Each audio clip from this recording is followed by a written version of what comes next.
में बहुपद है या बहुपद नहीं है। कल मैं जो पढ़ाई थी उस क्वेश्चन दी हूँ उस पे 13 बनाने को 13 बन भी गया होगा, फिर भी मैं बता दे रही हूँ। रूट एक्स बताई हूँ कि जब भी हमारा कोई चर रूट में रहता है तो बहुपद नहीं होता है। जिसका पावर माइनस में रहता है बहुपद नहीं होता है। जिसका पावर बटा में रहता है बहुपद नहीं होता है। और साथ साथ ये भी बताई हूँ कि जो संख्या पूर्ण संख्या होगा वही बहुपद होगा। अब पूर्ण संख्या के अलावा अगर कोई संख्या आएगा तो बहुपद नहीं होगा। तो यहाँ तो सबसे पहले ये वास्तविक दिख रहा है, रूट है तो एक नंबर बात। दूसरा नंबर बात, अगर रूट हटा भी रहे हैं तो यहाँ पे परिमेय संख्या आ रहा है। मैं क्या बताई हूँ, पूर्ण संख्या होगा तो बहुपद होगा। ये क्या है, परिमेय संख्या है, बहुपद होगा नहीं होगा। तो यहाँ पे हम क्या करेंगे, काट भी सकते हैं या नहीं भी लिख सकते हैं, कुछ भी कर सकते हैं।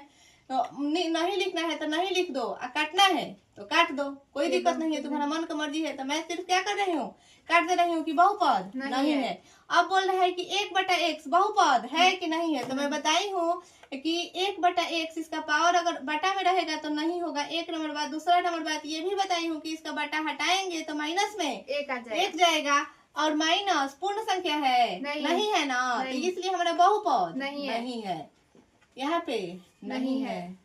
अब यहाँ पे बोल रहा है 1x + 1/x, इसका पावर तो हो रहा है बाबू, लेकिन इसका पावर नहीं हो रहा है। क्यों? क्योंकि यहाँ पे इसको जब हम हटा रहे हैं तो x के पावर -1 होगा। ये हमारा पूर्ण संख्या नहीं है, इसलिए क्या होगा, हमारा बहुपद नहीं है। कोई दिक्कत? अब यहाँ पे बोल रहा है इसका पावर तो 1 है, ये अचर है रूट में, इसे कोई मतलब नहीं है, हमारा चर रूट में नहीं होना चाहिए, तो ये हमारा बहुपद है। कोई दिक्कत?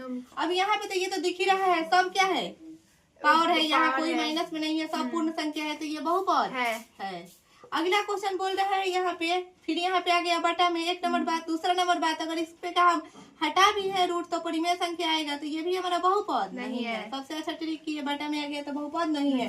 यहाँ पे बोल रहा है पूर्ण संख्या नहीं है ना, तो ये हमारा बहुपद क्या होगा, नहीं है। वो हो गया हमारा वास्तविक संख्या दे दिया है।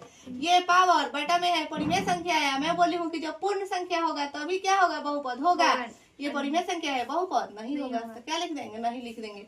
अब यहाँ पे देखो, बोली हूँ कि ये बहुपद है कि नहीं है, तो सबसे पहले ये है, क्योंकि यहाँ पे 2√2 को लिखने के लिए 2√2 गुने 1 लिखेंगे, और 2√2 और 1, x के पावर 0 बराबर क्या होता है 1, और x के पावर 0 हमारा क्या है, बहुपद के रूप में है। ये पूर्ण संख्या है, मैं बताई हूँ कि 0 रहता है तो पूर्ण संख्या होता है, तो ये हमारा बहुपद क्या हो जाएगा, है। कोई दिक्कत? अगला बोल रहा है कि बहुपद है कि नहीं, तो यहाँ तो स्पष्ट दिख रहा है भाई, रूट में चर है, बहुपद नहीं है। अगला बोल रहा है यहाँ पे कि ये तो है, सीधे दिख रहा है, ये क्या है, पावर पूर्ण संख्या है। आगे वाला है कि नहीं है, नहीं है। क्यों? क्योंकि एक नंबर बटा में है, अगर बटा से चेंज करेंगे तो माइनस में जाएगा, माइनस पूर्ण संख्या नहीं, ये तो सब कोई जानता है, सब पूर्ण संख्या है, तो ये है। समझ में आ गया? बहुपद का प्रकार या बहुपद का भेद। ठीक, उस दिन तो हम लोग पढ़ रहे थे कि बहुपद किसे कहते हैं, उसमें चर क्या है, अचर क्या है। आज पढ़ना है, बहुपद की पहचान भी कर लिए थे, आज पढ़ना है बहुपद का भेद। बहुपद कितना प्रकार का होता है, 2 प्रकार का होता है। पहला एक पद के आधार पर, दूसरा होता है घात के आधार पर।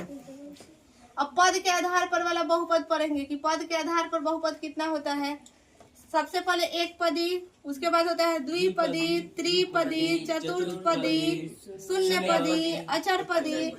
ऐसे हम लोग त्रिपदी तक ही ज्यादा से ज्यादा पढ़ना है। इंटर क्लास में जाएंगे तो चतुर्थपदी तक पढ़ेंगे, उसके आगे नहीं। उसके बाद शून्यपदी भी समझ लेंगे, और शून्य बहुपद भी समझ लेंगे, और अचर बहुपद भी समझ लेंगे। तो एक पदी बहुपद क्या होता है, तो जो चर और अचर एक साथ रहते हैं, या चर अकेला रहेगा, तो क्या होगा हमारा एक पदी बहुपद, यानी कि एक पद में रहेगा। जैसे कि 2x एक पद में है, x³ एक पद में है, y² एक पद में है, ये एक पदी बहुपद हो गया। अब यहाँ से द्विपदी बहुपद जो 2 पदों में रहता है, जैसे कि मान के चलो यहाँ पर दे दिया है 2x, यहाँ पे 3, तो अभी हम लोग पढ़े हैं कि एक जो अकेला रहता है वो एक पदी होता है।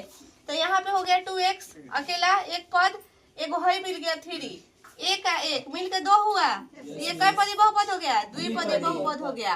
कोई भी संख्या को अगर कोई चिन्ह है, कोई साइन प्लस या माइनस जो बांट दे बीच से, वो क्या हो गया हमारा द्विपदी बहुपद हो गया। जैसे बांटने का मतलब हो गया, यहाँ पे हो गया x, यहाँ पे 3, यदि इसके बीच में आके ये माइनस आ गया, ये सॉरी प्लस आ गया, एक पद इधर हुआ एक पद इधर हुआ, तो एक का एक क्या हुआ, दोनों को मिलाएंगे तो द्विपदी नहीं हुआ।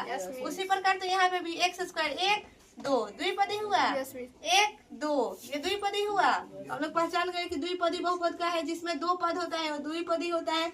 अब आएंगे त्रिपदी बहुपद क्या होता है, जिसका पद 2 नहीं 3 हो, 1 2 3 गिनने पे कितना आ गया 1 2 3, तो ये क्या हो गया त्रिपदी हो गया।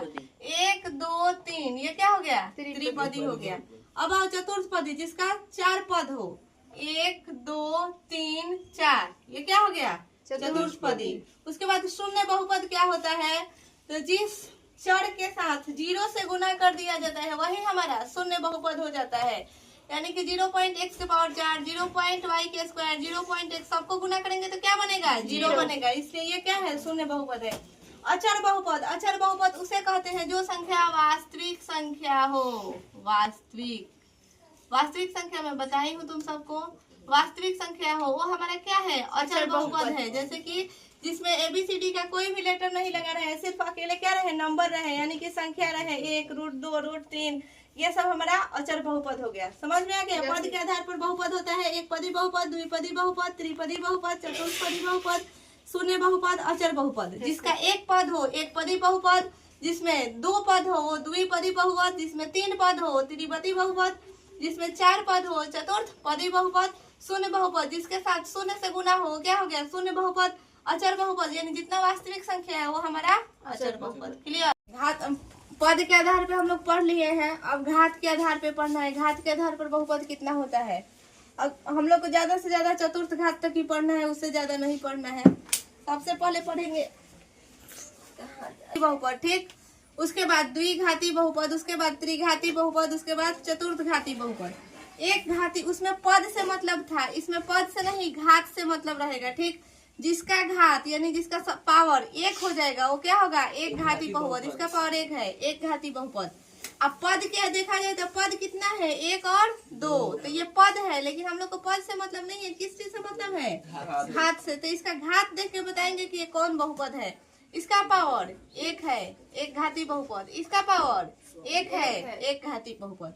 यानी कि जिसका सब पावर 1 होगा वो एक घाती बहुपद। द्विघाती बहुपद में जिसका पावर कितना हो 2 हो, यानी जिसका घात 2 हो वो द्विघाती बहुपद। इसका भी घात क्या है 2 है। X square minus x plus 1, इसमें इसका पावर 2 इसका पावर 1, लेकिन जो सबसे ज्यादा पावर होगा उसी को लिखेंगे। तो 1 और 2 में सबसे ज्यादा कौन है 2 है। एक ये तरीका हो गया लिखने का। दूसरा तरीका होगा सबसे इजी तरीका कि जिसका पावर 2 है वो कौन सा द्विघाती बहुपद, या जिसका घात 2 है वो द्विघाती बहुपद। त्रिघाती बहुपद का मतलब है जिसका घात क्या हो 3 हो वो क्या हो जाएगा त्रिघाती बहुपद। ये सब क्या हो जाएगा दोनों त्रिघाती बहुपद। चतुर्थ घाती का मतलब क्या होता है जिसका पावर 4 हो या जिसका घात 4 हो, ये सब क्या हो जाएगा चतुर्थ घाती बहुपद। अब यहाँ देखेंगे कि हम लोग एक घाती बहुपद को रैखिक बहुपद भी बोलते हैं।